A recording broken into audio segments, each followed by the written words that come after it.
Welcome to Puckett Fieldhouse on the campus of Central Methodist University. This is Charlie Brown. Basketball action, home opener for the Eagles as they take on the Eagles of Avila University here at Puckett Fieldhouse. Central comes in with a record of 1-1 on the season. Avila comes in with a record of 1-2 on the season. So we've got activity there for you for that as we get ready to go, as it's a new season and a new coach for the Eagles. Same last name, different first name. Longtime coach Jeff Sherman, retiring after 39 seasons at the helm of the Eagles, hands the reins over to his son Matt, who's been the assistant head coach, the associate head coach here for the last 7 years. So Matt Sherman, the Matt Sherman era gets ready to start here before very long. Jeff Sherman has stepped up into the athletic director's role here at Central Methodist. His son will take over, and so far it's been run and gun as the Eagles are averaging 90.5 points a game, giving up 86.5 points per ball game.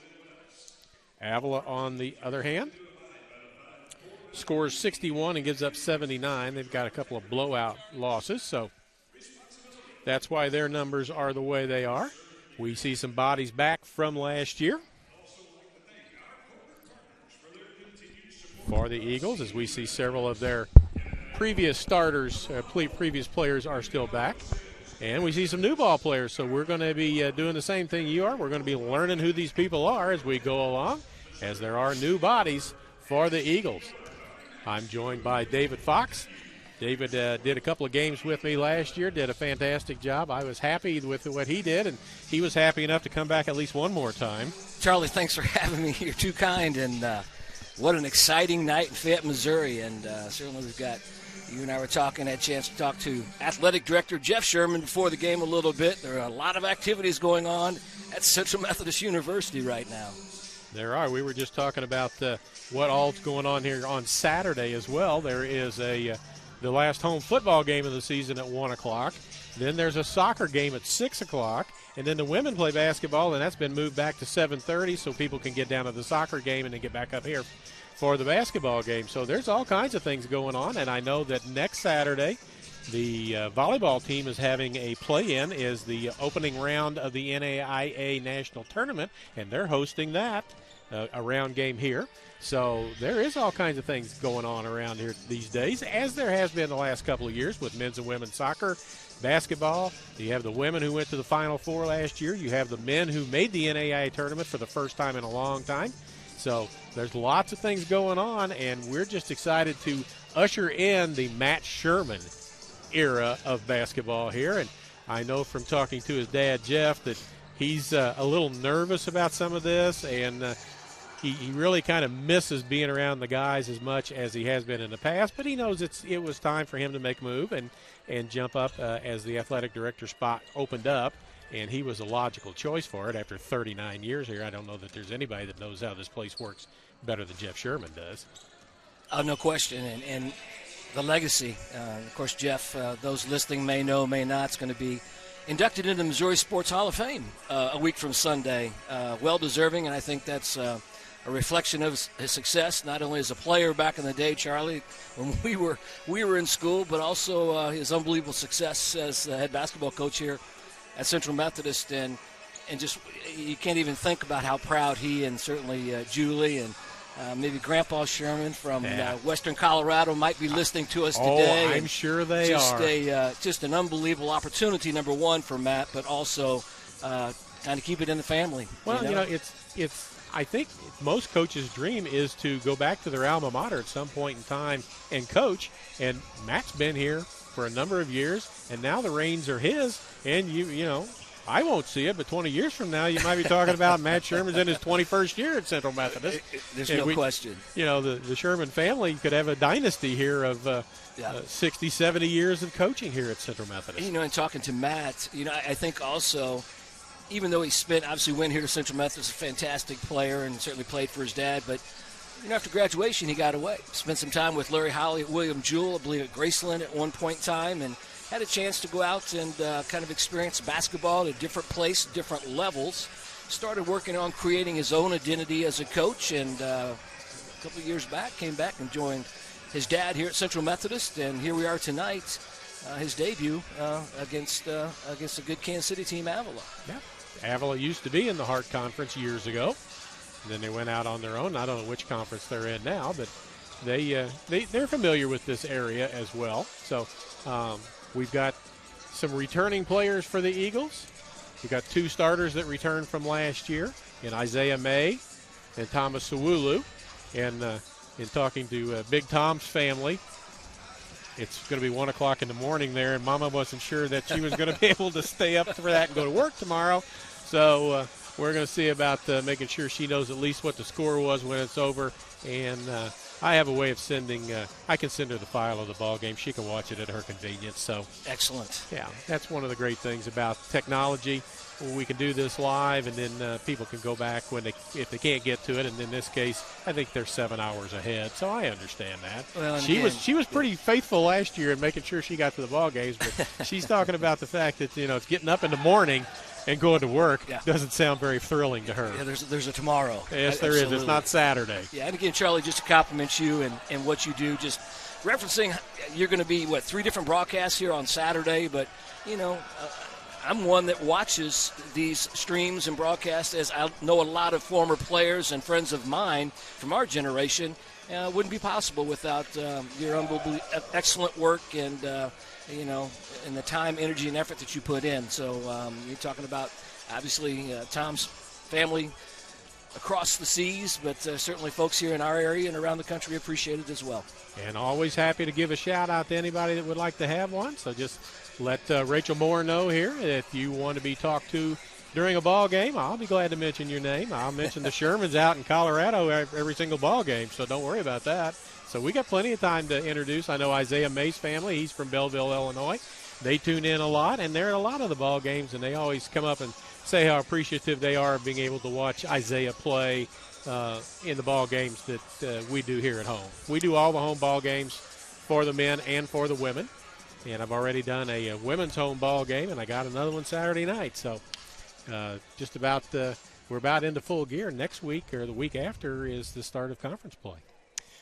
Yeah, the expansion of the conference, it's really changed, hasn't it? It Not has. very many non-con games, and as you mentioned, 3 weeks, I guess, from the start of the season, you're already playing conference games. I think it's a lot different than it used to be. Yeah. Very back in your day, did you play the Friday night, Saturday aftonnoon doubleheaders? Charlie, that was so long ago. I can't remember what happened yesterday. I understand, but that's the way it used to be years ago. The men played Friday night, and they would come back and play at 2 o'clock Saturday afternoon, and you're wondering how you get on the court at that point in time. We are going to have a prayer and then the national anthem, and we'll have the introduction of the starting players for both teams.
All right, so there is the prayer and the national anthem. And now we're going to get the starting lineups. First for Avila.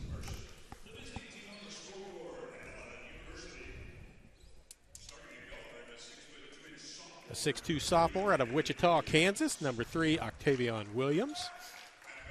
A guard, 6-foot sophomore out of Orlando, Florida, Dylan Holloman. A guard, 6'4 senior out of Kansas City, Missouri, by way of Missouri Valley College, Tremaine Banks. A forward, a 6'6 sophomore out of Grayson, Georgia, number 24, Brandon Johnson. And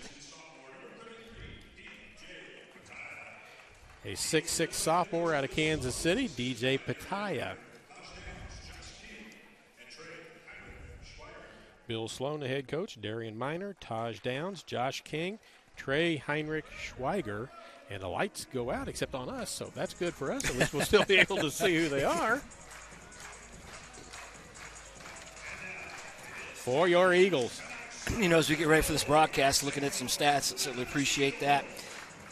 Early in the year, Central, I believe, 1-1. Avila comes in 1-2, and both these teams like to shoot the 3 ball, Charlie. And not surprised, certainly, with Coach Matt Sherman's ability back in the day to stroke it as well as his dad. But both these teams like to shoot it. Central right at about 33, 34%. Avila has played one more game, has a few more 3-point field goal attempts, but also shooting about 33. Avila's shooting about 44% from the 2-point line, and Central Methodist is at about 50. So very comparable statistics early in the season by both these teams offensively. One thing to note, I know we're going to talk about it, again, only 2 small sample size. Central Methodist is averaging just over 90 points a game. Avila's not far off of that, averaging 80 points a game. So I know we're indoors. The Central game where they scored 107 helped their probably average. Half that a little bit. Like I said, small sample size, but both these teams like to get up and down the floor. I think for us, certainly here at Central and Puckett Fieldhouse tonight, we're in for a very entertaining basketball game. All right, for the hometown Eagles, Josh Noten, 6'3 junior out of Canada, number 0. 3, Everett Stubblefield, 5'11 guard, sophomore out of Chicago. James Jordan, a 6'6 guard out of Detroit, Michigan. Those are the 3 new players on the floor. Then Isaiah May, 6'5 junior out of Belleville, Illinois. And Thomas Sawulu, a 6'8", 245-pound sophomore from London, England. And we're underway. That is Isaiah May with the basketball. Gives it up to Stubblefield. May back to Stubblefield, looks inside. Big Tom position inside. Dribbles the ball and it hits the end line, so a turnover. It's the right idea. Nice possession. It is. Yeah, he's ball from side to side. Got a nice post entry there. And just he's got a couple of inches and several pounds. Yes, he does. On whoever's guarding him.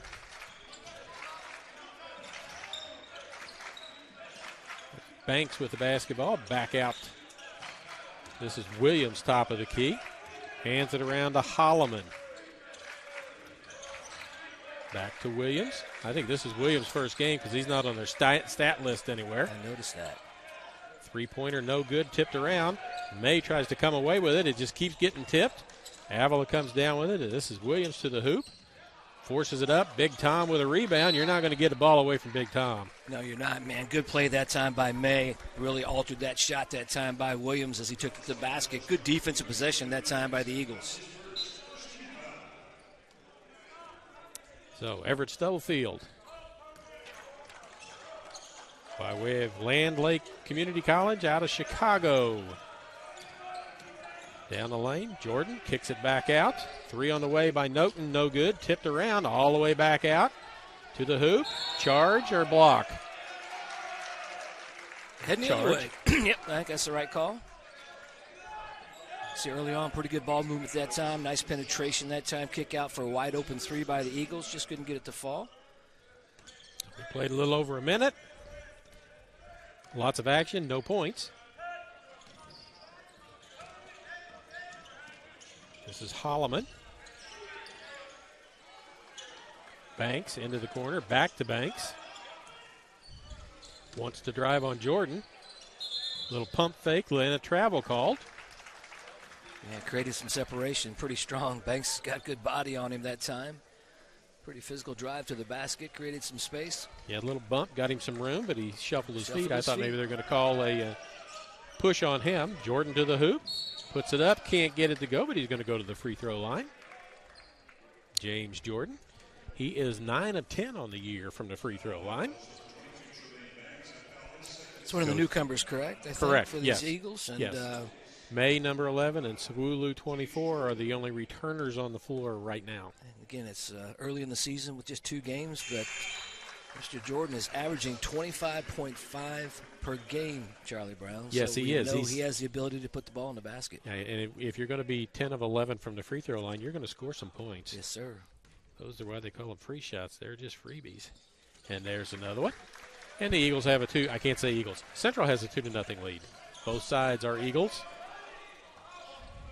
I tend to say Central will be the Eagles and the other team is the other team. Jump shot good.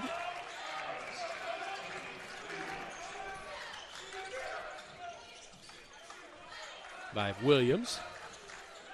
2-2 to Big Tom. Loses the handle on it as he turns inside. The second time he's had good position and the ball's gotten away from him. And there's a reach in out by the free throw line. Well, I don't think you could do anything better from an offensive standpoint if you're a Central Methodist Eagle on that possession.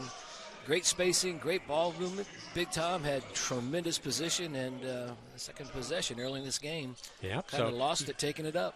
So now you have your 6'8 guy taken out of the game. 6'8", 245. You're replacing with a 6'10 guy who's making his debut with Central. 3 on the way by James Jordan. He's got all 5 points, and it's over the back and out of bounds. It'll be Central basketball. And that big new player for the Eagles is Dole Majak. And I'm going to give you Big Tom is 6'8", 245. Majak is 6'10", 215. He's got that height, though. He's got size. He's got some reach. Looks pretty athletic. Offensive foul on Noten. You know these.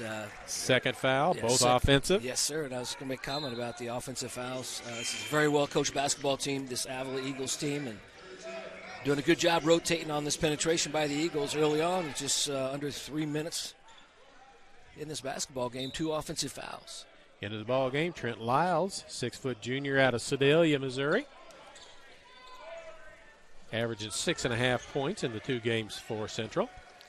Around the pick. Knocked away. This is May. He's looking for a dunk, and he does. Isaiah May with a dunk. Player from behind tried to slap the ball out of his hands, but to no avail.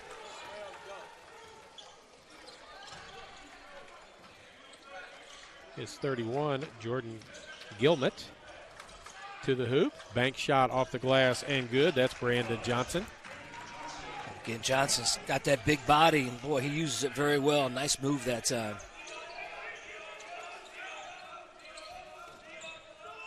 He averages only 4.3, but that shot looked good. Stubblefield thought about a 3, now steps back. May in the corner, back to Stubblefield. And Jordan goes around the defender. Boy, Jordan's gifted, Charlie. Yeah. We've seen him hit a 3 right there, breaking defenses down. He's also left-handed, which is a little different. We lost a really good player in Brown from last year. He's now out playing for Montana. Underneath May, nice basket there. Good pass. May's got 4 in the ball game. Central up 9-4. 16:08 to go.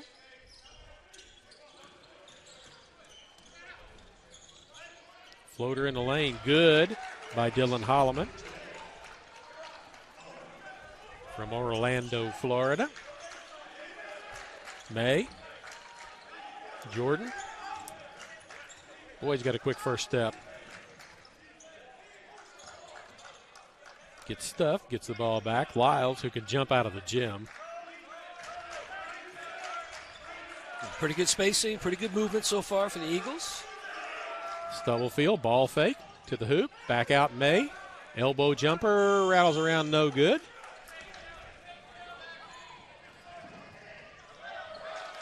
hustling down the floor for a basket. Coach Sherman, whether that's Jeff or Matt, didn't like that. Yeah, it's a good timeout that time by Coach Sherman.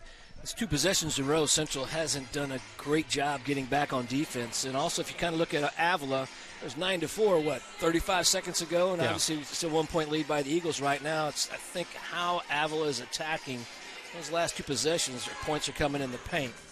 But talking about number 1, getting back defensively, and number 2, let's see if we can do a little better job keeping Avila on the perimeter. At this point in time, they appear to be breaking the Eagles down on the defensive end. So good timeout by Coach Sherman as he's going to rally the troops over there a little bit about their defensive effort. He's Central basketball, 9-8, 15-20 to go. Home opener for... Got a nice crowd. Crowd's filling in. Kind of a crazy day. Yeah, I forget it's some special night here. Oh, it's Hawaiian night. Okay. I don't see too many Hawaiian shirts anywhere, but I don't know how many of our students have Hawaiian shirts when I left Columbia, it felt like Hawaii. When I got to Fayette, it didn't. I'll tell you that. Oh, alley-oop really just dropped. missed. Yeah. We drove here. It was 76 degrees. By the time I got out of my car in the parking lot, it was 56 degrees and headed down. So only in Missouri can it be 76 one in the afternoon and 30 the next day for a high. Turnover as the ball player stepped on the end line. Stubblefield, almost a fadeaway. That's from that far out. You got a pretty good arm strength to fade away a jump 3-pointer from out there. This is Gilmet.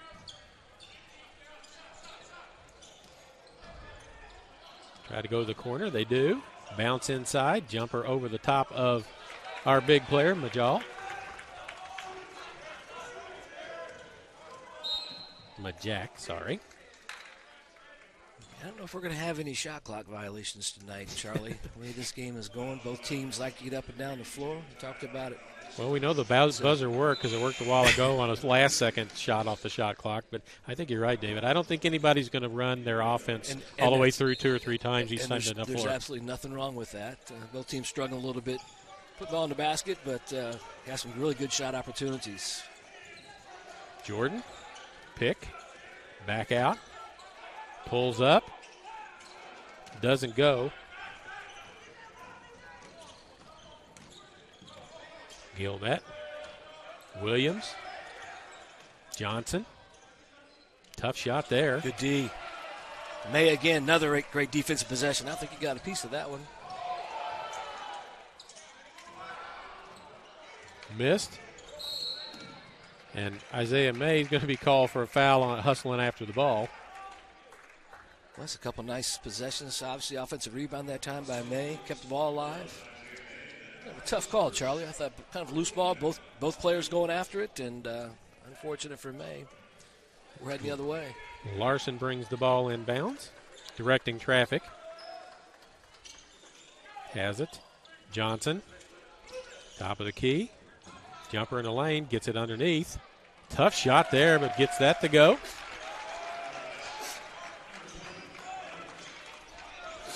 Emilio Elliott into the ball game with that basket.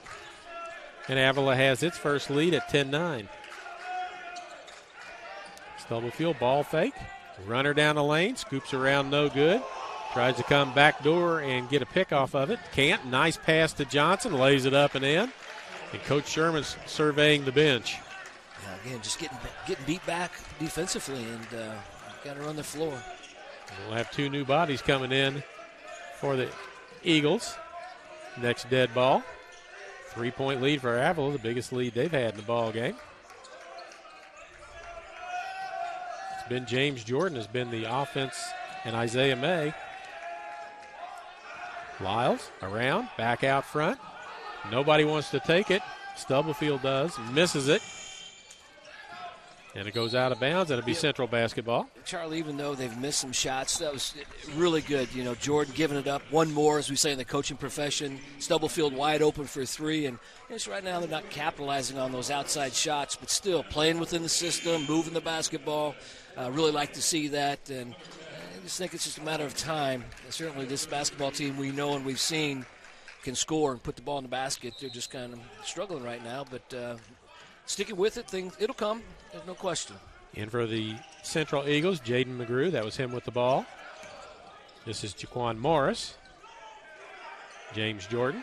Ball fake around to the hoop. Left hand off the glass and good. Great isolation that time. And then the other player into the ball game is Quentin Reeves for Central. Nice contest after getting beat off the dribble. Another lefty on the hoop out there. That's Morris, misses the three. And we'll have a travel called. 12 minutes, just under 12 minutes remaining in the first half. Coach Matt Sherman has played 9, I believe, possibly 10 kids so far early in the season. He's trying to work on matchups, find out different lineups. Played 10. Has played 10 lineups, personnel, trying to figure out who can do what. Get a rotation figured out. What's the best matchup that I can get with that guy's on the floor? What can I match up with? And Charlie, it's critical. You talked about conference starting here within 2 weeks, and so you're from a coaching perspective, the time to try to get that rotation and make those things happen is much less now because of the size of the conference than it was or has been in the past. Nice pass, skips it over. Long three, no good by Reeves. Run down by the Eagles. Another three on the way, and that one's good by Jaquan Morris. Charlie, they're sharing it. That's a great sign, this basketball team. It's not sticking. You're not seeing, players trying to do too much, and just a matter of time before those threes. Central likes to shoot them. That's a great possession. Fade back, no good. 3 defenders there for Avila, but it's an Eagle that comes out with it. Good There's pass. A flop. And a blocking foul. Basket counts. We've got a player. We've got a 3-car pileup underneath the basket. That's Jaden McGrew who gets the basket.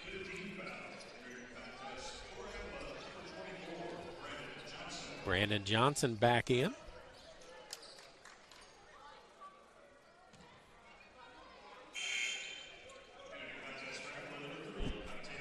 Octavian Williams back in as well. It is not McGrew at the basket. It is Reeves who got the basket and shooting a free throw. Reeves 2 of 2 on the year. Central shooting 72% early in the season from the charity stripe. And Central back in the lead. They were down 12-9. That one comes up short. They're on a 7-0 run. Larson got that rebound. Brandon Johnson cuts, walks, never put the ball on the floor. He's called for a travel. Comparison here, about halfway through the first half, Central Methodist 2 for 8 from the 3, shooting 25%. Got to look at Avila and some of their success. They're up to almost 45% from the 2. Central shooting 37 early on in this basketball game. McGrew. Another 3 in the air. No good. Going to be tipped around. Johnson comes down with it. As that was Morris who missed the 3. Dante Simpson into the ball game. Williams with it. And a foul called. So too much. That's Jaquan Morris. Both teams with 5 personal fouls. Team fouls. Foul number 1 on Morris. Larson. Larson with a 3, no good. Tipped around. Run down underneath. Johnson gets the favorable bounce and good pass. Created by an offensive rebound. So the killers of defenses, offensive rebounds, creating another possession, another opportunity to score. Morris. Reeves. Tipped in by Isaiah May. Good heads-up play that time by May. May's doing so many little things early in this game, Kevin. Of course, a returning player, there starter was a walk, for the Eagles. gets away with it, and it's tipped, and it's in the back court, and it's still loose, and it's like nobody wants to get their hands on it. And how many fouls did you see there?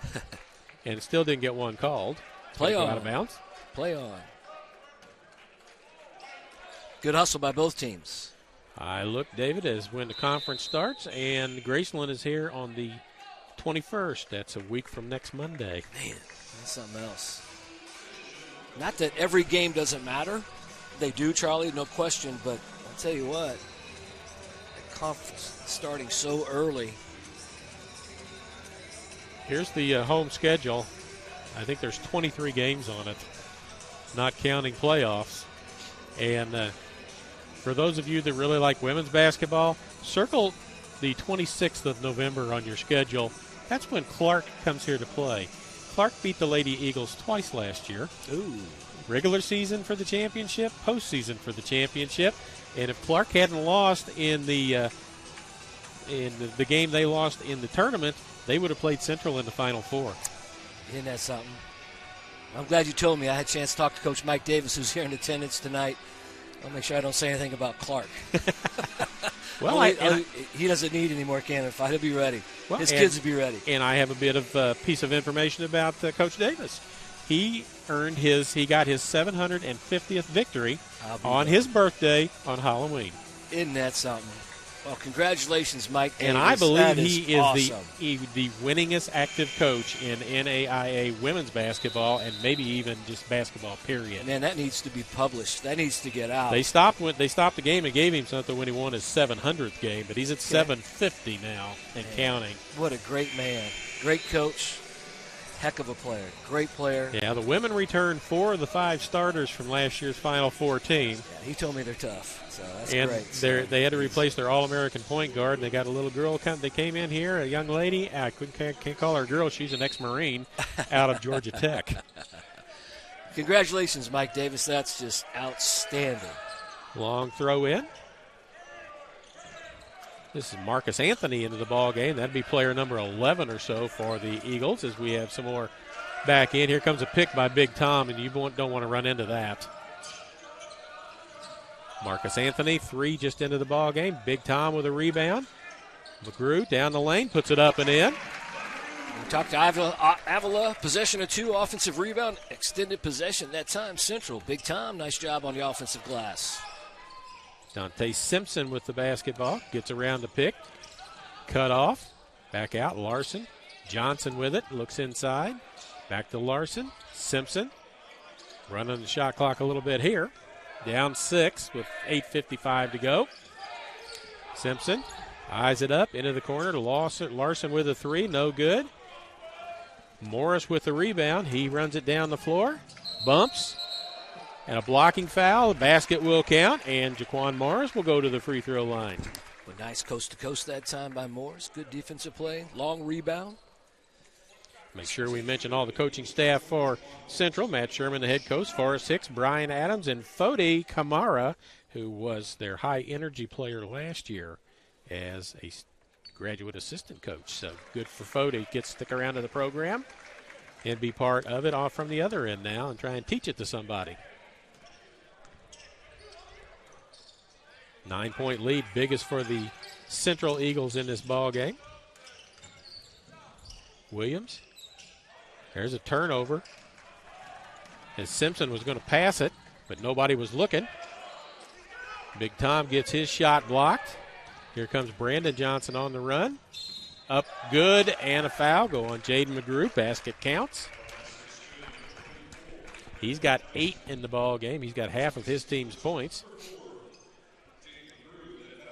First foul on McGrew will be bonus on every non-shooting foul for both sides from now on.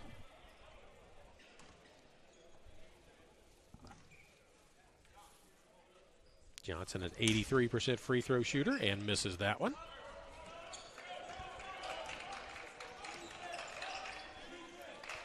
Reeves.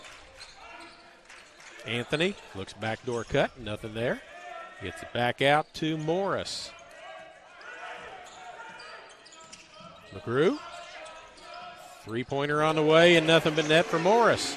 Nice job that time by McGrew. Great setup. Ball screen that time by Big Tom. Penetrate, got the advantage. Kick out, feet set. Nothing but net. Larson to the hoop. Fouled on the way there. Either will go on Reeves or Morris. Morse, his second foul.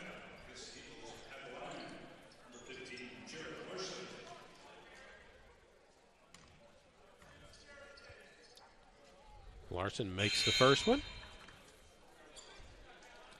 That's his first free throw of the season. James Jordan back in. You talk about Coach Sherman playing 11 players, talks a little bit about his depth, his team, confidence. Misses. Big Tom with a rebound.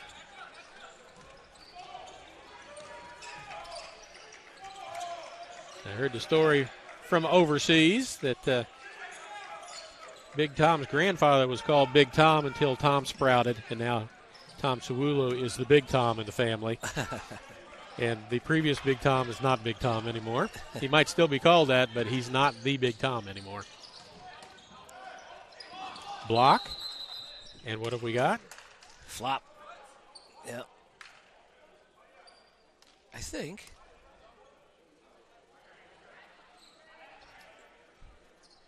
You know, it's a college rule. I apologize. I don't know it well enough. It appears to be a technical. I mean, obviously we're shooting free throws without anybody rebounding. It's a dead ball foul. So the difference is it's one free throw in the ball. It's interesting that they get 1 point, and that's all they get out of it for a flop. They don't get the ball if they don't get possession of it. It's a great point, Charlie. I don't. Did Central gain the possession after the flop? After the flop, they did have the ball, but it would be interesting. Yeah. I mean, what's going to stop you from flopping all the time? Yeah, what's the value? There isn't any, because all you can get out of it's 1 point, and you lose the ball if that's the way the rule works. You're going to see more flopping rather than less flops. Of course, that may count as a personal foul, too, on the person who did the flop, but it's better than giving up a 2-point basket. Jordan looks baseline, can't. Step back. We got a lot of lefties. Ball hits the top of the stanchion and goes out of play. 26-18, 6:40 to go. Energetic first half, pretty quick. Not a lot of whistles, even though I look up and see 13 fouls on the board.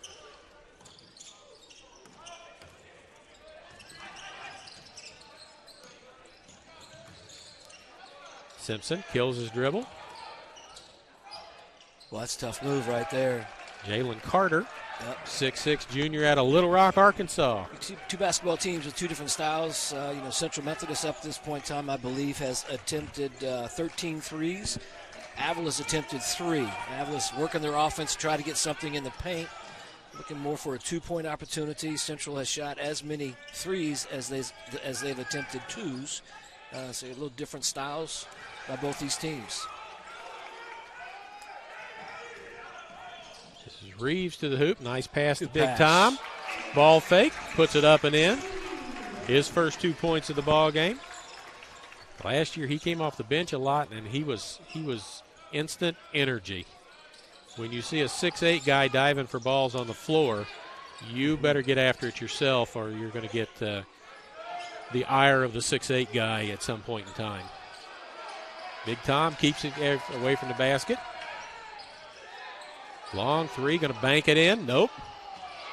Tom had it. Gets it to McGrew. Into the corner. Reeves with a 3, halfway down and out. And now we're going to have a flop called on DJ Pitaya. He goes, what did I do? Doing this game, I'm going to have to go home and do some research. Technical. What? So it's the same thing.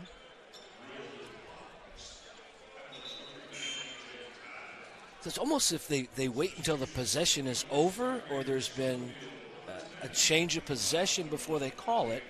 Because he called that after Avila had the basketball, and he called the one on this. The call on this end was the same way. They didn't call it until they lost possession of the ball. So we'll see if we get one free throw, and Avila gets the basketball. Now, what you talked about, I haven't seen. Are they assessed a personal foul as well? That's what I don't know. Well, I looked up when he called the flop, and there was 2 fouls on the board, and there's still 2 fouls on the board. So I don't think they call it. Gotcha. You've done this at this level a lot more than. Have you ever seen this before? Is this new? It must be a point of emphasis this year about the flop. Okay. Because I saw 1 or 2 last year. I didn't see 2 in a ball game, and we've already had 2, and we're in the first half. Big Tom gets in the way, and there he is on the floor. Trent Lyles, blocking foul. I'm telling you, Trent Lyles, they say he's 6 feet tall. And he may be. That young man can jump. He's explosive. I saw him in high school. He went to Sacred Heart High School in Sedalia, where they play 8-man football. The game I saw him play, which I broadcast, which is the first and only 8-man football game I've ever done in my life, he had a touchdown rushing. He had a touchdown passing. He had a touchdown as a punt returner. He had a touchdown as a kickoff returner, and he intercepted a pass. Wow. That's impressive. Yeah, and it was like 70-42 or something was the score, and that's normal. Yeah, there's no running clock in 8-man football because it's so bad that the field is so small that you can't. You might be able to make it up in no time in a hurry.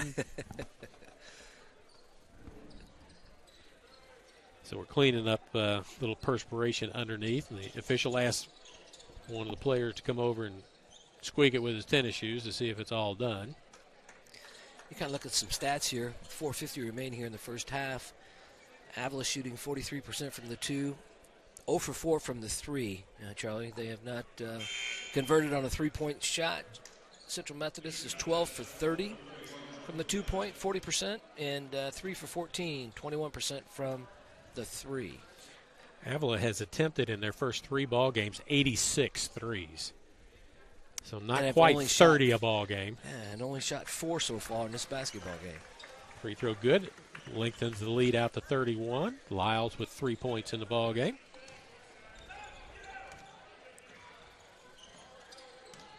Holloman. It's Jonathan Cosby that had the basketball. Holloman again. Tries to get it inside. May picks his pocket on the pass. James Jordan tries to go to the hoop. He's going to be fouled, and he'll go to the free throw line and shoot a couple.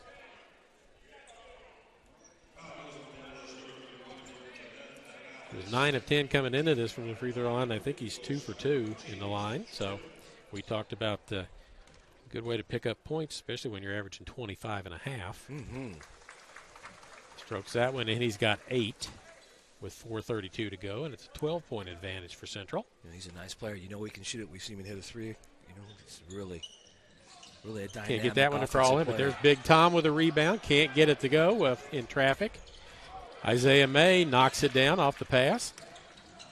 Johnson to the basket, scores, and he's going to go back to the free throw line as Brandon Johnson fouls him. You talk about offensive rebound. There's a great example right there. Big Tom missed a kind of a gimme right there. May, who's really played a solid first half, maybe not in the scoring column, keeping balls alive. Saw him diver after a loose ball that time, an offensive rebound, got it to Jordan. And Charlie Brown, just like that, Central's up 15, a little over 4 minutes to go here in the first half. Here comes a press to go with it. Johnson gets it across. Gives it back to Holloman. Holloman with it again, looking for a pick. Got Big Tom on him, and Tom rides him towards the sideline, and will be called for a foul. That'll be his first. And that's exactly right. Riding him would be a good analogy right there. He's a roadblock to get around, and if he's going to kind of push you a little bit to get around the roadblock, it's a long way to get there. Yeah, maybe a little too aggressive that time by the big fella. So Dylan Holloman to the free throw line. 7 of 9 on the season coming in. Big Tom saves it, but it goes through a bunch of hands, and Holloman's got it.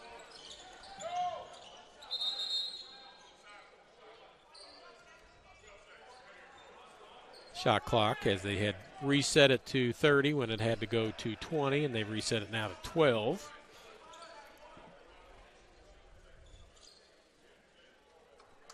So now they're going to put it back to 23.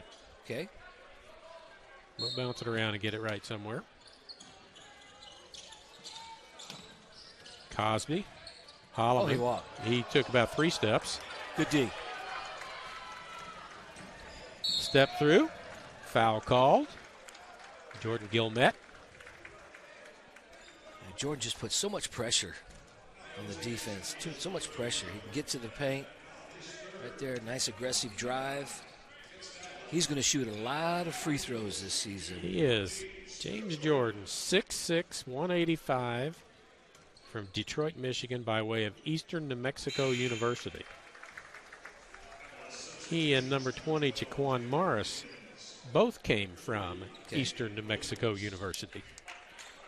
And Jordan is a graduate playing his extra year. Like I say, he replaces Jonathan Brown, who was the leading scorer for the Eagles last year, and has gone on. He's playing for the Grizzlies now. And Charlie, we've seen that's 2 possessions in a row after a dead ball free throw situation. Central Methodist, a little full court 2-2-1. Turned him over. May. Stubblefield. Pull it out and look again. Pull up jumper, looks long, banks it in, counts it, and he's fouled. Everett Stubblefield, his first 2 points of the ball game. Cosby with a foul, he exits. And Emilio Elliott back into the ball game. Let me tell you about Elliott. 6'5" sophomore, Overland Park, Kansas, by way of Rock Valley Community College. Crawls that in. And, David, with the transfer portal the way it is now, it's almost everybody's a transfer at some point from somewhere. I don't think there's any question. And you know, we may have halftime or sometime talk about this as well. It's really interesting. I haven't really looked at the schedule or the roster. I'm guessing we don't have any freshmen playing. We have a couple I think we have a couple on the list, but all of these kids have a year or two. You talk about a graduate, 4 years, played over 100 basketball games, and Lyles with a 3 hits it. Nice shot. Boy, when he came in here 2 years ago, that was not something he did very often, and now he does it all the time. I'm going to tell you, I'm going to look at this. Josh Noten, Hill Community College. Blake Fowler, Campbell, he came from a high school. Stubblefield, Land Lake Community College. McGrew, Dodge City Community College. James Jordan, Eastern New Mexico University. Trent Lyles, State Fair Community College. Isaiah May, Land Lake Community College. Dwayne McClendon, Cumberland University. Quentin Reeves, Southern Wesleyan University. Jaquan Morris, Eastern New Mexico University. Julius Calder, Missouri Baptist. Thomas Sewulu, Oklahoma Baptist. Dole Majak, Kentucky State University. And then you've got 4 players, 2 sophomores, 2 freshmen from straight out of high school here. Yeah. And if I look over on their side, it's the exact same story. As you were doing that, I was saying. There you go. It's easy. Same. It's too easy. The transfer portal has made it so easy. Yeah, I guess, aside from all of that, my comments were just how difficult. I mean, if you're a freshman, you better be able to play. All these guys have years. I mean, there's nothing. Experience is everything, certainly at the collegiate level. Everybody on this floor has 1, 2, possibly 3 or maybe more years of experience. Yeah, and, if you count the COVID year that everybody got as a freebie. Exactly, and just I think that's why you're seeing this. And that was Jalen Dinkins that made the 3 for Avila on this end. And James Jordan back to the free throw line. You're talking about a team that likes to has shot. We talked earlier. Makes 80-some threes. That was their first. They're 1 for 6. That was their first 3-point field goal made here in the first half.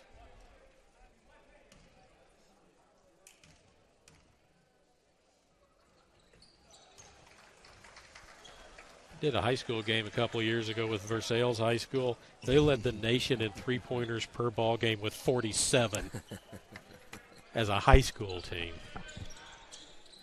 Same place, same shot, same result, but we got a foul underneath. As Dinkins is the only one that's got it squared up right now. Senior out of Blue Springs. Foul goes on Emilio Elliott, his first, and it's a 22-point advantage with 2 minutes and 8 seconds to go here in the first half. I made a note, 10-minute mark in the first half, it was a 4-point game. Look what Central's done here. The last 8 minutes has extended this from a 4-point game to a 22-point game. Well, I remember it was 12-9 Avila at one point in time, so that's 11 points they've scored and 36 that Central has scored. A great run by the Eagles. Into the ball game is Adam Barbieri for Avila. Steal by Stubblefield. Contested, fouled, basket counts. Great anticipation on the defensive end that time by Stubblefield. Good heads-up play and coast to coast. We'll see if Matt Sherman here, the last several possessions, get a free throw make. They'll extend this defense, little full court pressure. Give a chance to get it set up. You know, even with this lead, we talked about just the timing of conference. It's almost, you still got to rep those type of things, you know, as you prepare for conference play. Everything ready to go here just in a matter of a couple of weeks. Well, David, I have a suggestion.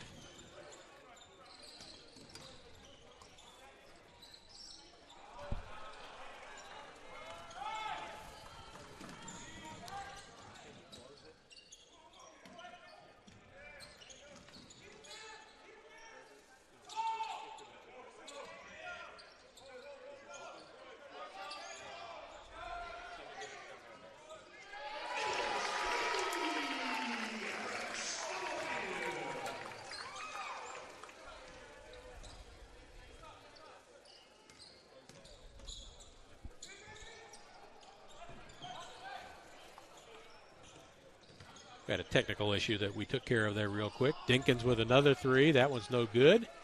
We're under a minute to go. What I was going to tell you, David, is Central's going to Hawaii. I think they might need some announcers.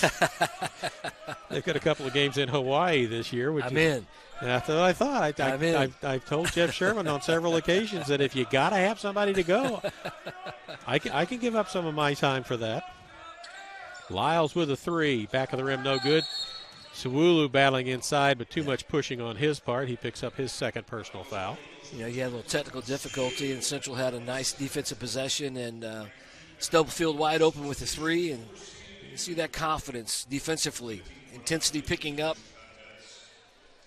Doing a much better job on the defensive end, which has led to some easy buckets by these Central Methodist Eagles, playing with great confidence here as they close out the end of the first half. Well, you can see Matt Sherman has the same theory that his father did about you better play defense, you better contest shots, you better get in the lane, better get your hands active, and you better be where you're supposed to be. First free throw good, second one as well. Shot clock is off with 20 seconds to go. Eagles up 26 with the basketball across half court.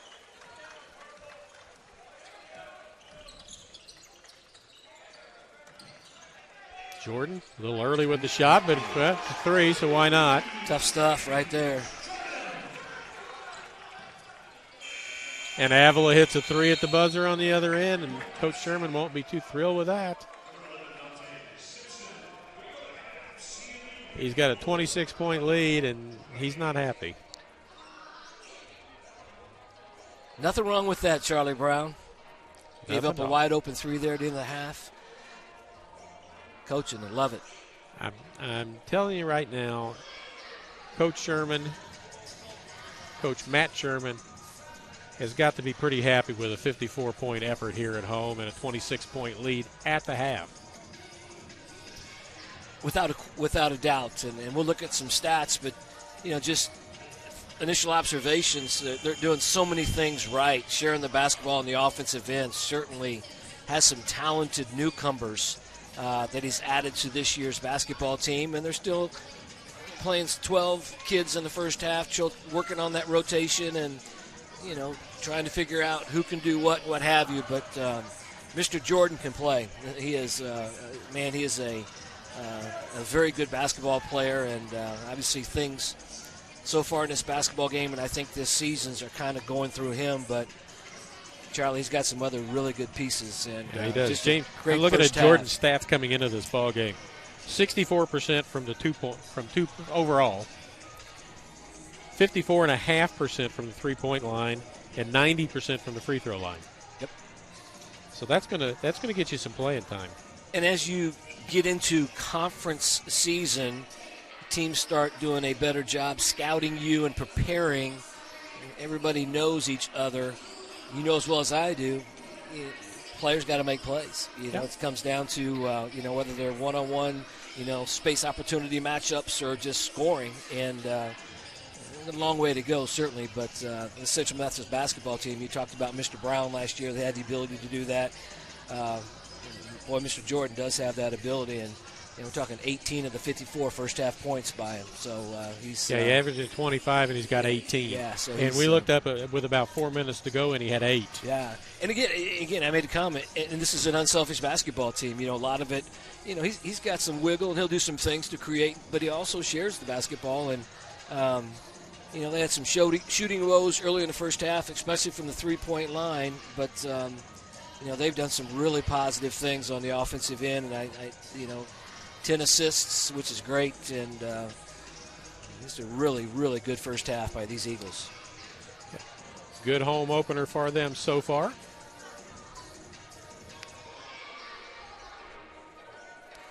Again, we'll be back on campus Saturday afternoon, 1 o'clock, football game, last home football game, last football game of the season for the Eagles as they take on Evangel. And I have a daughter who graduated from Evangel, and nobody has any idea what their mascot means. They're not the Crusaders anymore. They're Valor. Okay. Are you going to tell us what it is? I don't. It's a picture of a horse without the knight on the back of it. They were the Crusaders. They were. At one but point they changed last year, and they got rid of the Crusader for whatever reason, politically or whatever else. Gotcha. And they have the horse, but they don't have the guy riding the horse, and now they're called Valor. When I'm with you, I always learn something. It's sort of like being I'm back at Central Methodist, and I'm still being taught. Class is in session. Well, it's like I did not know that. It's like calling them Brave, the Evangel Brave. Valor is not a mascot. It's a state of mind. Let's talk about some stats. You do that while I just go ahead and continue to ramble. I'm going to turn my mic off and you talk. No. Hey, real quick, just 54-28, great first half by the Central Methodist. Almost lead in every statistical category, as you would expect. There are a couple things you kind of look at Avila that really have led to. We talked about the 10-minute mark. It was a relatively close game. 10 minutes to the end of the half, Central just dominated. 14 turnovers by Avila. That's kind of maybe what you would want as a goal for a game. 14 for a game, and so Central really turned Avila over. Led to a lot of points. Out-rebounded Avila 22-18. Defensive rebounds about the same. Assists, Central leads 10-6. And then bench points. And we talked about 12 players playing for the Central Methodist basketball team. They have 19 points that have come off that bench. And, Charlie, really everybody's contributing in some way, shape, or form.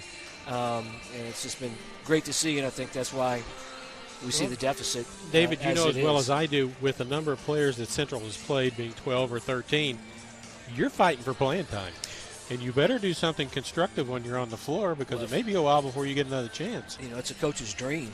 I mean, practices have to be extremely competitive, and that's what you want. And like you said, playing time will be determined on what happens, not only the outcome of a game, but what you do in practice. You got to earn it, and I know that's the Sherman way, whether it was Jeff or Matt. And it's good to see, especially when you've got that many kids. And again, I'm just really impressed early in the season, just their overall, their ball movement on the offensive end, defensively. Had some breakdowns early, but corrected that, playing extremely hard. And as I said, I know there's a long way to go, but very impressed in this first half.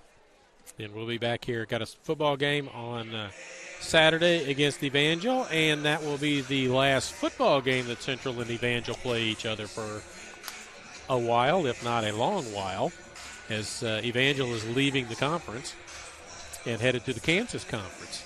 I think I'd heard that. Would that be the Valors? That would be the Valor. The Valor? Yeah. Okay. They are leaving. I didn't know that. They're leaving the conference and headed to the Kansas Athletic Conference or whatever it is, with friends and some of the teams out there. So I'm always encouraging to hope to send those teams out of our conference with a nice loss so they can remember us. But it's been a tough year for Central football. It's just they just have not been able to gel offensively at all, and it's just been they've been shut out 4 times this year. So it's just been tough. They're 1-9 on the season. They'd like to end it with a positive to it.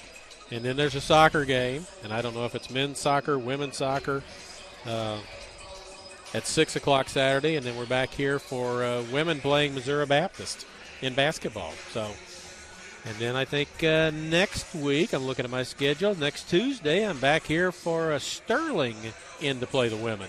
So I think that's a Kansas school as well before they get to Graceland. And then Clark, which will be a big deal. We went to Clark twice last year. 2 worst games we shot all season long in that gym. Don't know if it was the gym, the background, what it was, but we couldn't throw the ball in the ocean in either one of those ball games. Wow. But, again, the women have a point guard that came in by the name of Tori Cook. She went to Georgia Tech for a year, then joined the military. She was a Marine for 3.5 years, and now she's back playing basketball. She have a couple years left of eligibility? She's a sophomore. Isn't that something? Good for Mike. That's and fantastic. I don't know her 2-game average, but her initial ball game, which was here, she her stat line was 14 points, 12 rebounds, 8 steals, and 4 assists. That's impressive. And Mike has said that he thinks that she is an elite defender and might be the best defensive player he's ever coached. That's saying something. That is saying something because they have to play defense. We talk about demanding. We know what Coach Davis, his expectations are. So, that's fantastic. When you get and they played their first 2 games without their 6'5" center. Okay. She has not suited up yet. So have they played here yet? They have played at home. They played their first ball game against Haskell here. Okay. And that was an adventure for me. I had to go talk to the Haskell coach because I said I'm having trouble with some of the Indian names, and he looked at me and said, "You do realize they're all Indians, correct?" And I said, "Yeah, but some of them have more interesting names than others do." So he had to tell me because I said, "Okay, here's Trista takes enemy. Is Trista her first name? Enemy her last name?" He goes, "Trista is her first name, and everything after that is her last name." Interesting. So I had to learn a whole stuff because there was one that she has many horses or something, and that she is the first name, has many horses was the last name, and I'm okay. I'll work on it. Look here, we got a special guest up here, Grandpa Sherman. Hey, cutie. Jeff Sherman has joined us. Hi there. Along with. Wish we had a camera. Yeah. This is great.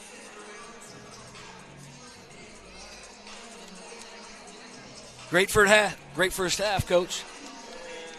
Oh, here we go. Here we go.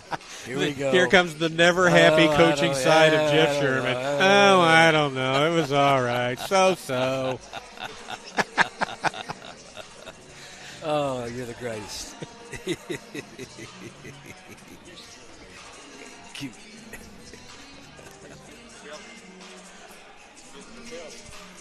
So, Eagles are led by James Jordan with his 18 in the ball game.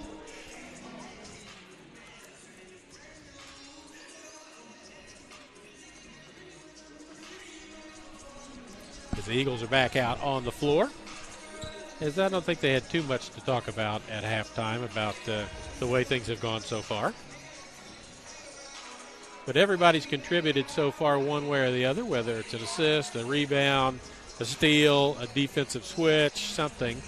And it looks good because the players that returned from last year know what Coach Jeff Sherman wanted. And I doubt that Matt has fallen too far away from that theory of what we expect out of the players. Now, he may be a little more wide open than Jeff, and I say that knowing that one of Jeff's teams led the nation in scoring. Sure. So. Yeah, and you know, what a great advantage for Matt to have been on the staff, as you mentioned. Very familiar with the returning players. Had a chance to go out, find some other players. We saw a couple really good players to add to his own identity and how he wants to do things. And but I agree, Charlie, there are so many similarities between it. And obviously, to be expected. And especially the success that Jeff has had, and even with Matt. Matt knew where the holes were. Yeah, absolutely. What he had to fill, what he had to go look for. Yep. Jeff spent the last 2 years looking for big guys, and they're just hard to come by. Yep. And then he had a 6'11" kid who tore his Achilles on the first day of practice. Yeah.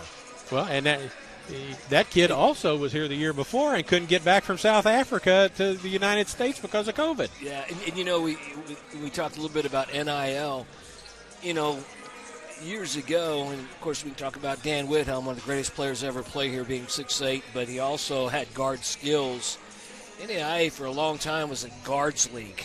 It was really geared more towards guard play, shooting the basketball. Post players were 6'4" to 6'6", maybe 6'7", you may have had. And now, obviously, we're talking about Jordan, who's 6'6", as a two guard. Yeah. Stubblefield's 6'4". Big Tom is 6'8", got the big kid at 6'10". But it's a similar style that it's been for a long time. But the guys are bigger, and part of that's because of the NIL. It's because kids are transferring and moving around so much more than they used to, and it's really created an interesting. It's sort of like if you get to college and game. You don't get to play the first year like you think you do, then you go look for someplace else to go. It's interesting. And who's interested in you at that point in time? Exactly. But it's nice to see some of the players back from last year and how they've kind of fit in with the new guys who are back here. I'm going to tell you a guy that me, I like glue guys. I mean, we always talk about the guys that are going to get in the newspaper and on TV and what have you, but Isaiah May, Charlie Brown, does so many little things. Such a valuable, and it's one of the reasons if you kind of look at his minutes, I guarantee is with 12 players being played, he didn't come out of the game very often. And whether it's defensively, rebounding, deflections, loose balls, he's just got the total package. And can score, but it's almost as if scoring that's not the biggest thing for him. Everybody wants to score, don't get me wrong, but I use the word glue guy as from a coaching standpoint. Man, you got to have players like Isaiah May, and of course played similar last year, got a lot of minutes, and just a really valuable part of this basketball team. About the latter, about 10 games left in the season, May went into a little bit of a funk where he didn't play very well, and then all of a sudden he comes out and makes about 5 threes in a row, and he's back on track, scoring lots of points and doing lots of things.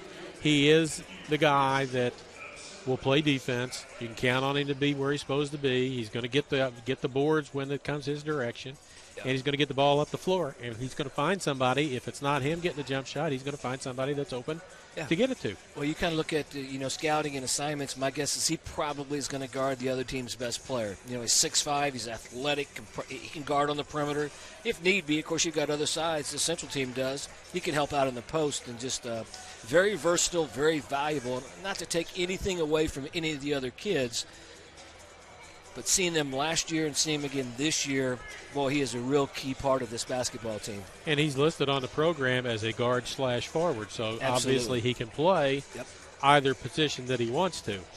But he is long, and he is a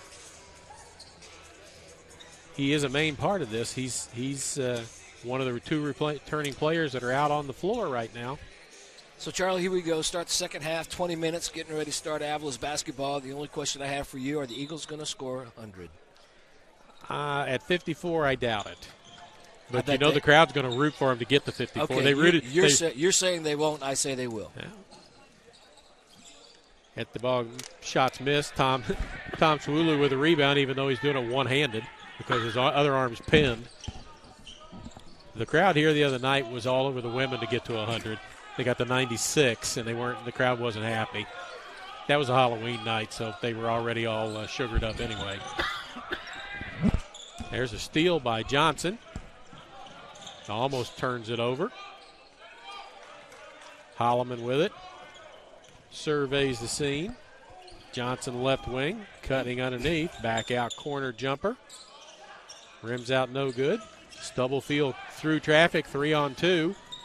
Little runner down the lane, comes up short. With Jordan with a rebound. Stubblefield all alone for a three. Misses. There's May with a rebound. Gets underneath. Goes off of him out of bounds. No foul called. Again, offensive rebounds, staying aggressive on the offensive end. 3 offensive rebounds that possession. Couldn't get a shot to fall, but still, love the effort. Love the effort.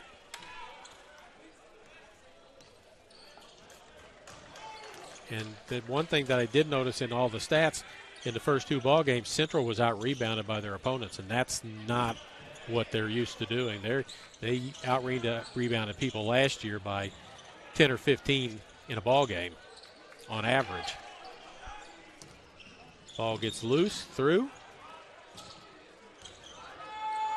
There goes Big Tom on the floor again. Doesn't come up with it, but he's on the floor getting after it after Noten missed the jumper. Johnson down the lane. I think that the officials have put the whistle in the pocket for a while. Well, it's kind of a sloppy start to the second half. We haven't had a bucket scored. We've had a lot of field goal attempts with no makes. And May. Jordan going to get a pick from Suwulu. Uses it, goes back against it. Squares up, jumper on the way, no good. Tipped up and in by Everett Stubblefield. He's got 11, so 2 players in double digits for Central at this point in time. Johnson in the lane. May on him. Back out, into the corner it goes to Williams. Johnson free throw line, no good. Knocked around. Jordan comes out with it. 2 Avila players on the floor behind the play. Tries to go to the hoop, fouled, as we still got 1 down, as Johnson and another player from Avila collided, I think, with each other, and the one down is face down, holding onto his head a little bit. So we have a timeout called while James Jordan's going to go to the free throw line.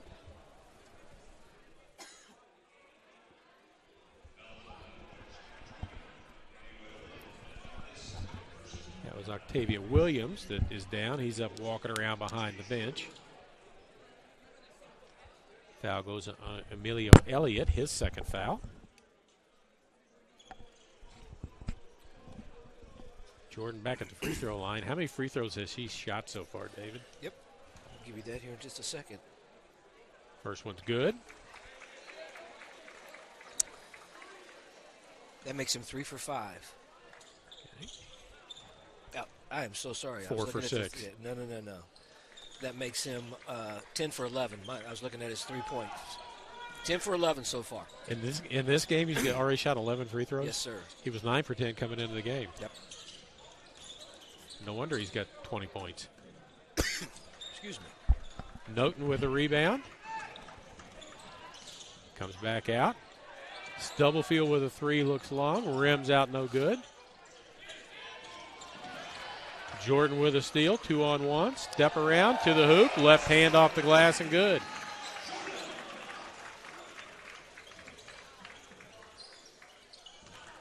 Jumper on the way, good by Jordan Gilmet. 60-30. Double the lead by Central. Big Tom wants the ball inside. He's got a 6'5" guy on him. He gets it, spins baseline, spins lane. Good May pass. Traveled, though, took a little hop there at the end as he wanted to dunk it, but was stopped from doing that. Well, that's great recognition that time by Big Time. Nice isolation, got him the basketball, turned and faced back to the middle. Saw a double team coming. Good pass, unfortunately. Isaiah May, as you mentioned, shuffled his feet. This is sort of like hockey now. We're substituting whole lines right now. Line change, is that what they call that? That's what they call it. Blow the whistle and tell them we need a line change. We got 5 new in. Nobody can complain about playing time tonight. It's going to be fair. No. And you've got 5 new bodies out against 3 bodies that have been out for Avila for most of the ball game. Kick corner, Wilmette. Ball's taken away. Underneath it goes. Laid up and in by Jalen Carter. He's got 4 in the ball game. Jaden McGrew with it. Trent Lyles. Morris with a three. No good. Tipped around. As Majak had a shot at it. It goes out of bounds. It'll stay with Avila. 15:47 to go.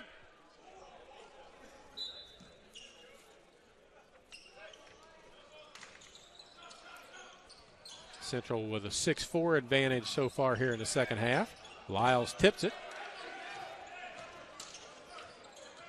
to the basket and score. That's Jalen Carter. He's got 6 back-to-back baskets for him. Nice move by the big man. McGrew going to get a pick.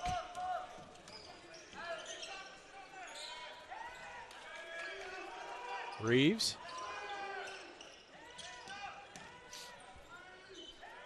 Reeves back into the corner. McGrew, he's a lefty as well.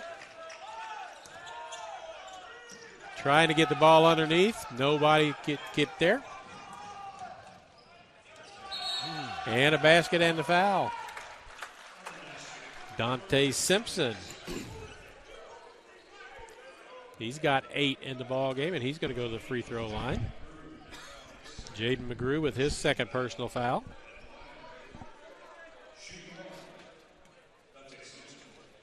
This Avila team comes in 1-2. Is that correct, Charlie? That is correct. They played Tuesday night. One of their win was Missouri Valley? I believe that is correct as well, yes. Okay.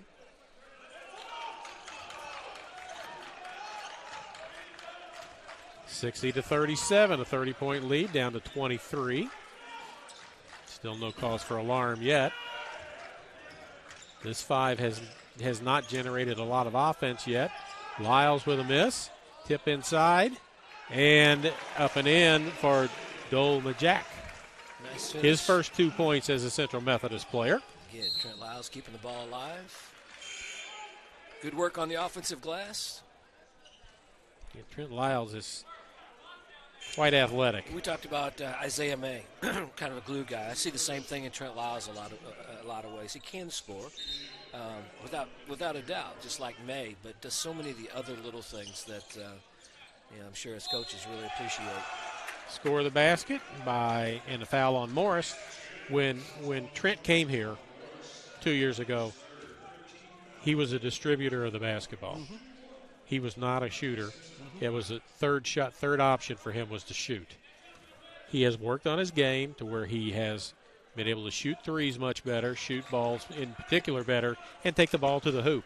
And he makes free throws. So if you're going to take it to the hoop, you're going to either make it or you're going to get fouled a lot, and he makes the free throws to go along with it. All that leads to playing time. Pretty smart player. Can't finish around the basket. Shot missed, and Majak had it. And the 30-point lead's down to a 20-point lead, and here Sherman comes. Calls a timeout. He sends a new line change. Okay. He's got a line change. Okay. All 5 of the starters who just came out are on the way back in, and here they come. Time to send a little message. If I'm not mistaken, 54 was the halftime, right? Well, Central's got 62, so they've. That's correct. They scored 8 points in 7 minutes. And Avila scored 14. Yeah. So May to get it in. Stubblefield.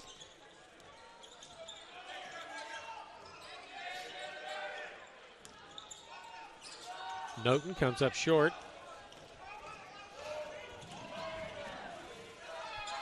Muscling his way to the basket is Jordan Gilmet. Look how Avila's scoring. They're attacking. Everything is to the rim. And it's almost like their halftime talk was pretty simple. Let's get downhill. Let's get aggressive. Attack the basket. And they've done so far here in the second half. Central's been settling for threes. There's a long jumper that's no good. Johnson with a rebound. Dante Simpson with it. 3 in the air. Air ball. Gilmet throws it off a Central player, so it will stay with Avila. 30-point leads down to 18. They've almost cut it in half in a short period of time. This Avila basketball team is playing a little more intense here the second half. It's really showing. 26 at the half. It's down to 18 now.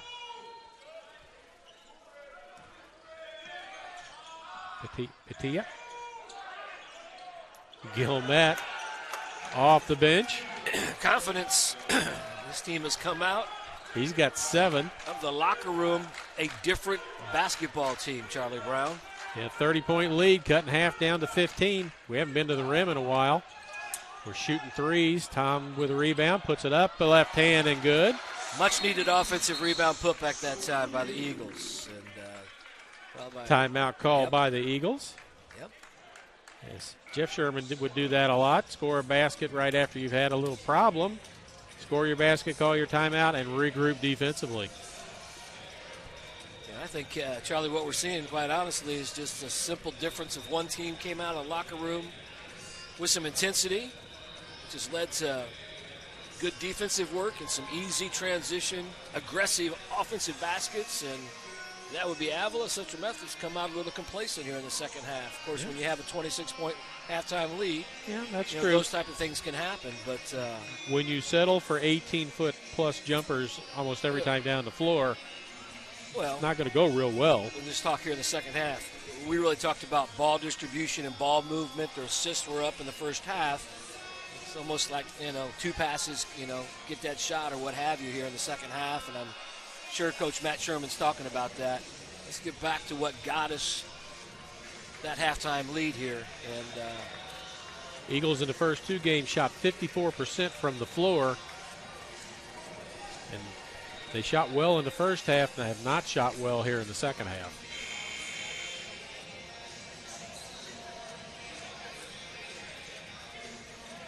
Avila basketball after that basket. 12:23 to go here in period number 2. And Jordan Gilmet has provided a spark for Avila. Johnson.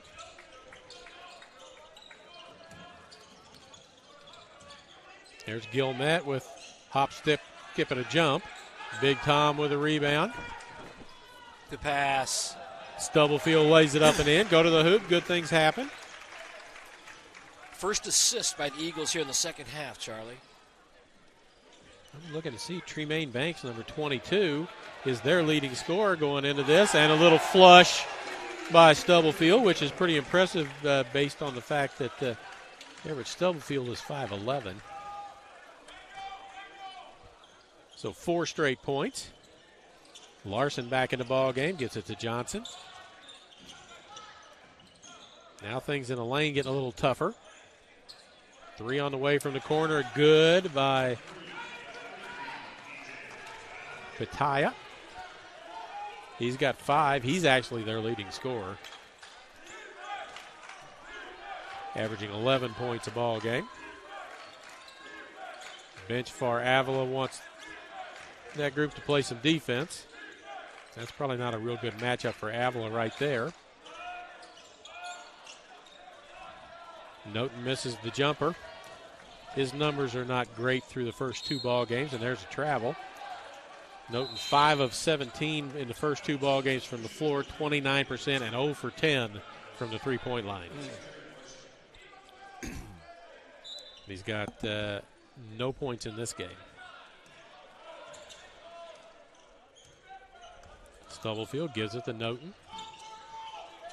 May going to look inside. Swing it back around to the other side. Jordan, Stubblefield. Double team comes on Tom. Looks for somebody to get it to. Does. Gets it to Noten, who gets it to knocked out of his hands over into Isaiah May's hands, who's going to go to the free throw line after he's fouled. Really like that possession by Coach Matt Sherman. Called a set. That whole possession, the intent was to get the ball to Big Tom down on the block, which they did. And like previously here in the second half, faced the basket and got a double team, made a good decision. You know, a player as big as Tom Savulu is gets called for a lot of fouls for just kind of bumping into people. So you got to kind of give him credit. He makes moves inside and doesn't knock people down. Doesn't get called for offensive fouls. I'm going to tell you, Real quick story. You are so right. I coached a young man at that point in time by the name of Monty Harge, who was 7 foot and about 285. Monty got fouls called on him just because he was big. Yeah.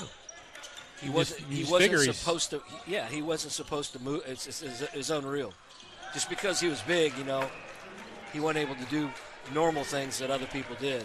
And I think that's exactly with what another you're basket. talking about. Gilmet has averages 3.3, and he's got 10 right now. Noten with a 3. No good. Tipped around, and that'll be Big Tom over the back. That's foul number 3 on Tom Sawulu.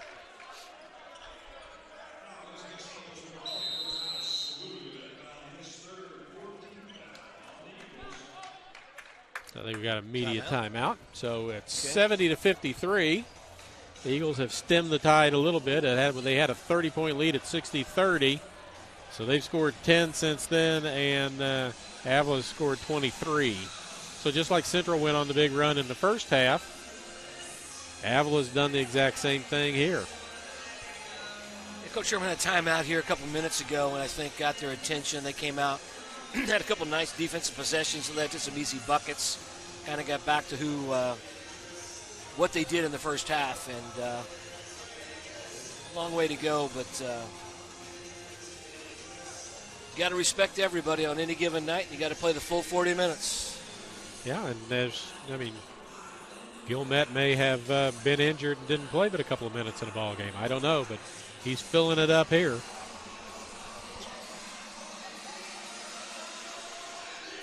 See when we've got the next men's game will be the Graceland game on Monday the 21st, right before Thanksgiving.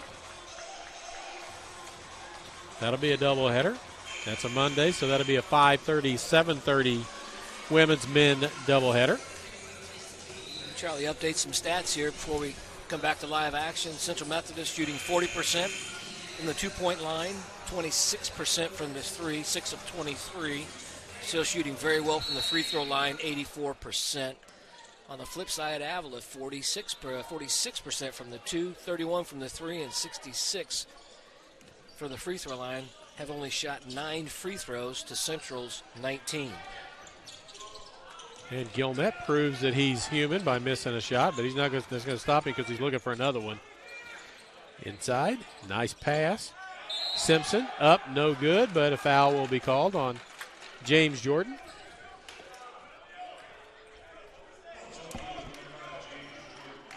It's his first personal foul.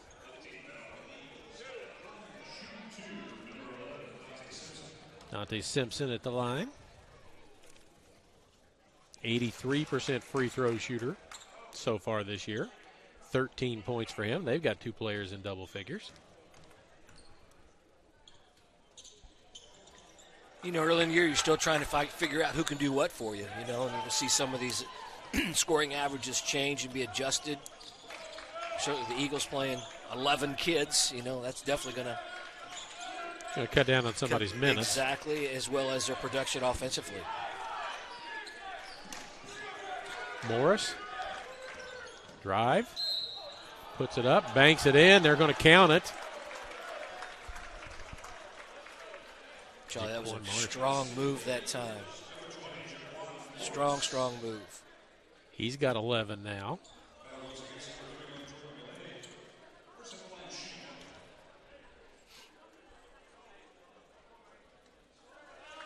Makes the free throw. Tremaine Banks checks back in. He's their second leading scorer, and he's got no points in this ball game so far. Halfway through the second half of play.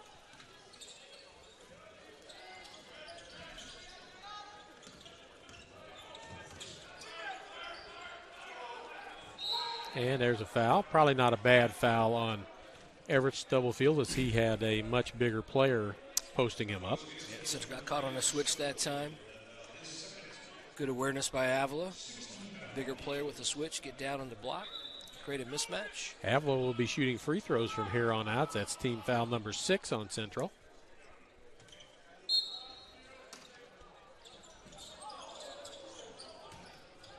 Around the pick. Jumper on the way, no good. Tipped around, knocked out of bounds. James Jordan helps the official by pointing Central's way, and the official agrees with him. It's double field. Morris. Back to Morris from Jones. There's a trip, and somebody called it.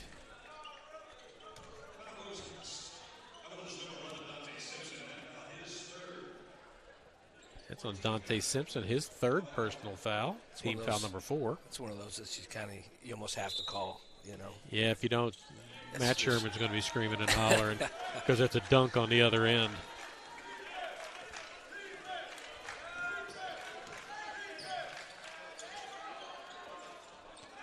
Jumper no good by Morris, goes out of bounds.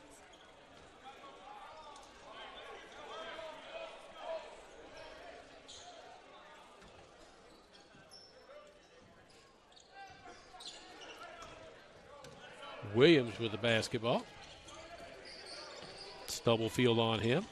Waves everybody out of the way, gives it to Johnson. Banks. Simpson. Simpson looking to move. Inside. Jumper no good. Shot blocked by Isaiah May on the rebound. Add that to the statistical night he's had.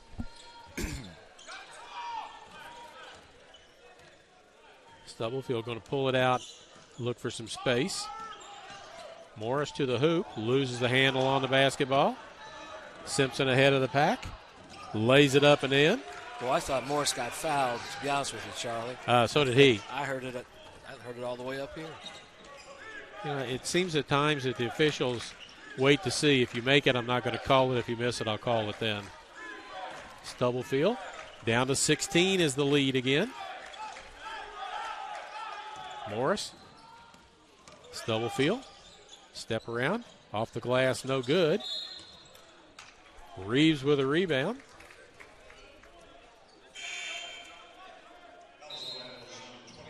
Quentin Reeves. 6'5" senior out of Kansas City, Missouri. New addition. New addition. Okay. New this year. What's on the floor right now, May's the only returning player from last year. And he's got it inside. Nice spin move to the hoop. He pinned his defender back in there, spun the other direction on Simpson, and got himself a nice, easy shot. Almost a steal by Morris. Knocks it out of bounds.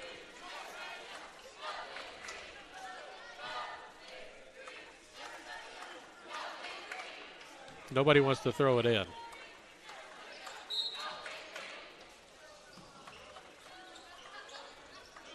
Johnson with it. Williams. Banks. Banks with a height advantage. Bank no good. Bank shot. Reeves with a rebound. Morris. Stubblefield. Reeves. Morris. Everybody's touched the ball this side of the floor. Still got 13 on the play clock. James Jordan to the basket off the glass and good. He's got 24. Almost at his average of 25 and a half. Quickly down the floor, putting it up and in. DJ Pataya. Morris puts it up, no good. Gets his own rebound, puts it up, no good. Tipped around by May, but it ends up in the hands of Williams. And there's an offensive foul as Quentin Reeves held his ground just outside the semicircle under the basket. That's a big defensive play. That three-point shot went down for Avila, so turnover. Take 3 off the board. Good play by Reeves. 18-point advantage. 4 Eagles now in double figures Central.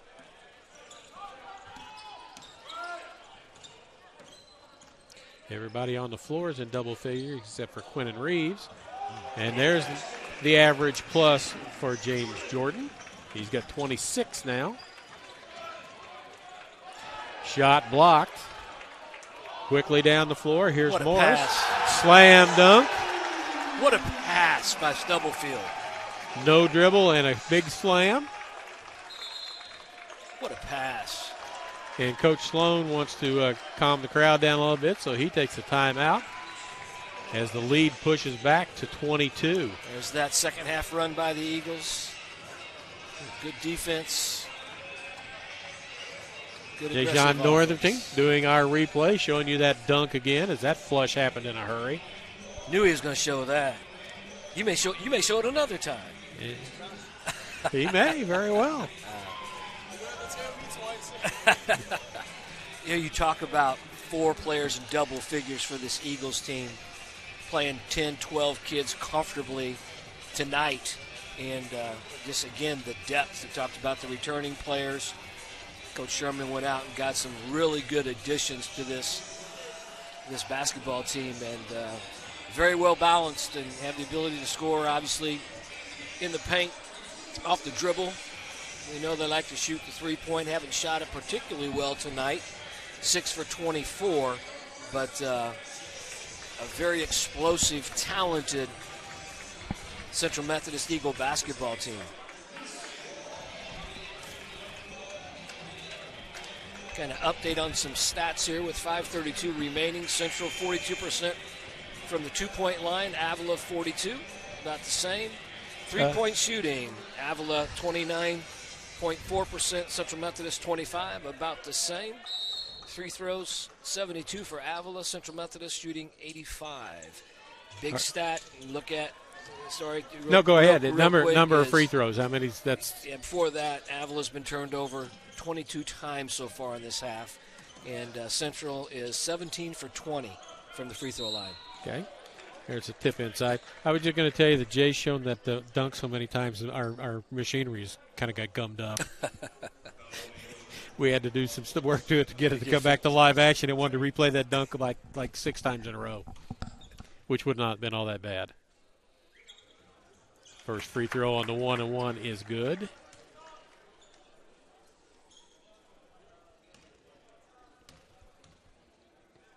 Pataya misses the second. Up for the rebound is Reeves.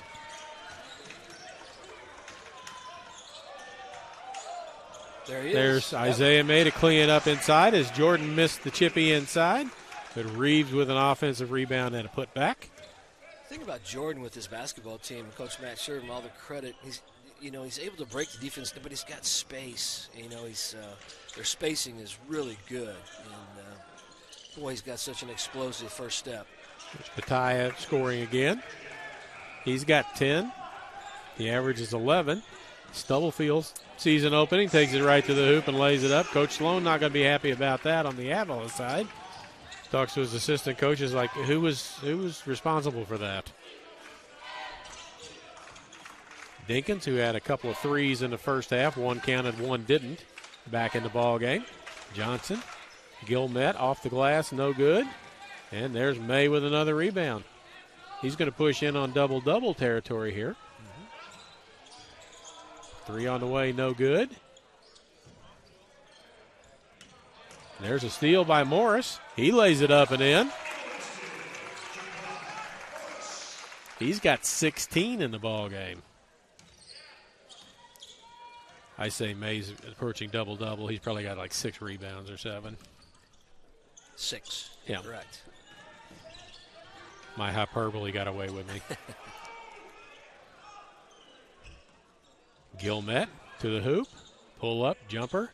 Rainbow jumper, good. He's got 12 in the ball game. He's had a really nice second half. He has, because I'm not sure he had anything in the first half to speak of. Jordan step back 3, hits it. It's a pretty good way to finish the night, Mr. Jordan. He's got 29, and it's 90. With about 7 minutes to go, I was going to ask you if you wanted to go double or nothing on making 100. All of a sudden, they're at 90. I'm good.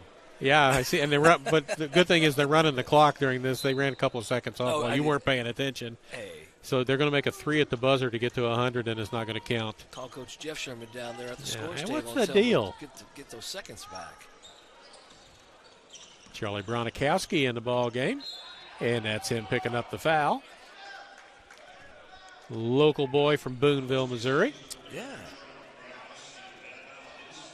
So the starters, the last 5 are out of the ball game for Central. Marcus Anthony, Charlie Bronikowski, Jaden McGrew, Doma Jack, and Trent Lyles, the 5 on the floor for the Eagles right now. 90-65.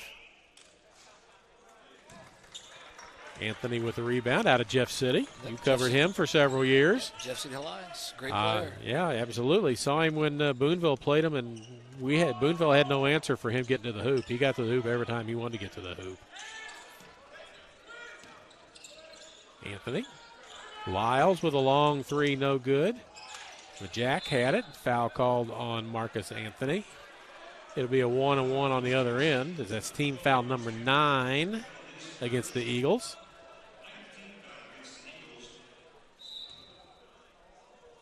Back here, women's game Saturday night, 7:30 tip now instead of 7 o'clock. The football game, Evangel at 1 o'clock. Bronikowski gets on the scorer's sheet with a rebound. Hard-working kid. He's just kind of an in-betweener. Not quick enough to be a 3 or a 4. Not big enough to be a 5. So he's kind of in between. Marcus Anthony to the hoop. Like I said, we had no answer. Boonville had no answer for him a couple of years ago. Great move. Underneath the basket, up and in. Jalen Dinkins, he's got 5. Anthony misses. Lyles with a rebound, gets it back to Majak. He's fouled, and he's going to go to the free throw line. Charlie, you mentioned Central heading to Hawaii. Is that before Christmas, Thanksgiving area? Do you have that schedule? The timing of that? Let's see if I can find it. Talked about them getting a conference play next week, so I guess I'm assuming they're going to have maybe a couple conference games before. Let's see if I can figure out if they just have their home games. No, they don't have there. They've got all the rest of them on here. December 17th and 18th. Gotcha. So right before Christmas. Okay. Valley City State is the first game, and the second game is a TBA, depending on what they do in the first game. And they had a great experience going out to BYU last year. Oh, absolutely. Yes, sir. Wonderful experience for their kids. They all came out of that happy. Great opportunity for these kids. And BYU was special. All class with nothing but good things to say about the Eagles. And Coach Sherman, they talked to him and said, well, you've got a lot of wins. And he goes, yeah, I got a lot of losses too. In 38, 39 years, I've got a lot of losses to go along with those wins. 1:49 to go, 93-67. The student body hasn't started yelling. They get to about 95 with a minute and something to go, they will start yelling for that. They'll want 100. Knocked out of bounds. There we go. Unforced turnover that time by Avila. Yeah, these are not your starters, but they're still going to work hard to try and get coach's attention with what they're going to do. Play hard. They try and translate that into a couple more minutes somewhere down the line. A little pick and pop here for the Boonville kid. Oh, halfway down and out for Lyles. That would have been 96. But I think Avila is going to be accommodating, and they're going to fire shots up here at the end. They're not going to hold on to it. Around and no good. Bronikowski with another rebound. McGrew.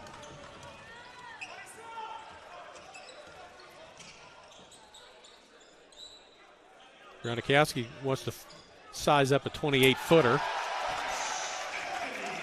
Marcus Anthony with the basket. 1 minute to go, and they need 5, and here's a steal. And a foul will be called on Gilmet. This is, I know we're having a little fun. We're both Central Methodist guys. Got a chance to score with the clock stopped, Charlie Brown. Yeah, that's right. 57.6 to go. So Central has scored 107 and 1. 95 and lost, or 85 and lost. They have 95 now. Anthony at the line. Hits the first one. They're going to get you within a 3 of getting there, David. It's 96. I mean, this basketball team can score, Charlie. Seeing them live and in person, they've got a lot of offensive weapons. And didn't shoot it from the 3 tonight, like I'm sure they're capable. Barbieri well with the basketball. Oh. Almost stolen by the big man, which that would have been interesting to watch him get down the court with a basketball. Do you think that would have been 2 dribbles and a couple of steps and he's at the hoop? It's pretty long. I do not know.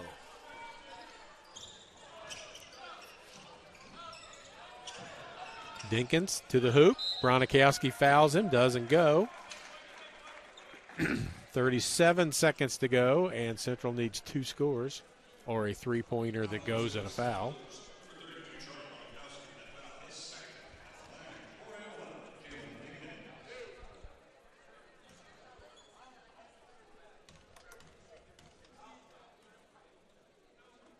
Dinkins' first is good. He's got 6.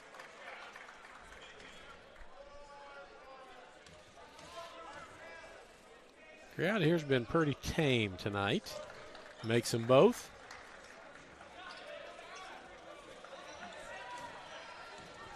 Coach Sherman's telling them to slow it down, David. Telling them hanging on to the basketball. Unless McGrew's going to throw a hook up from there.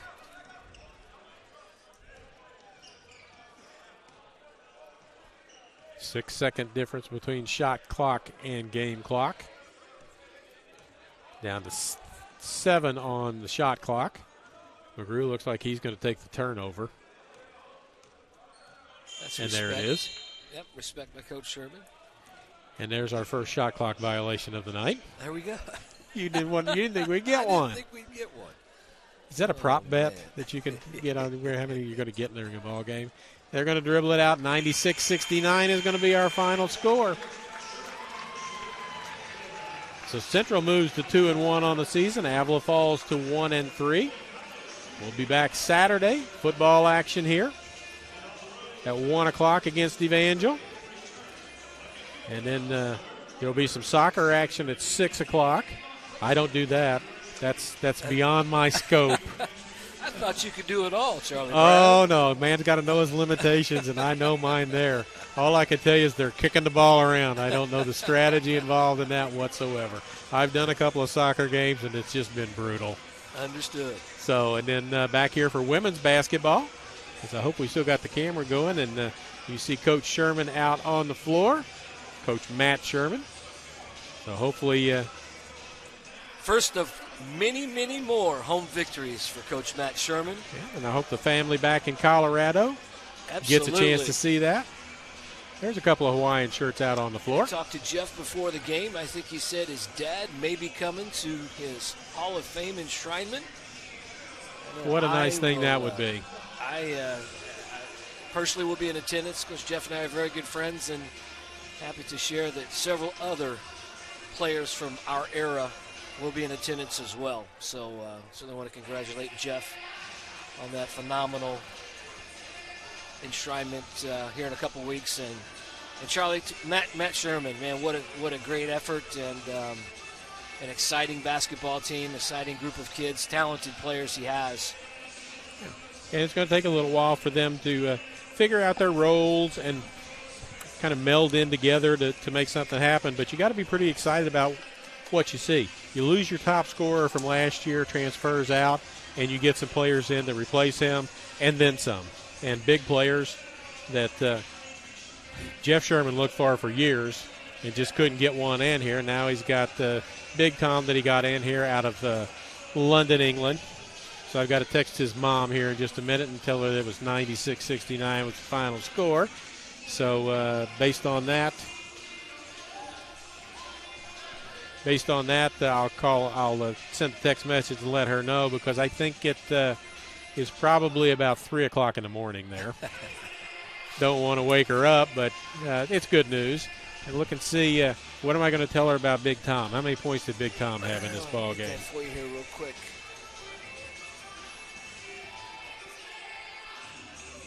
Just so I can tell her what kind of stats he had. 4 points.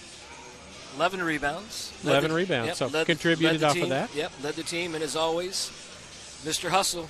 Yep.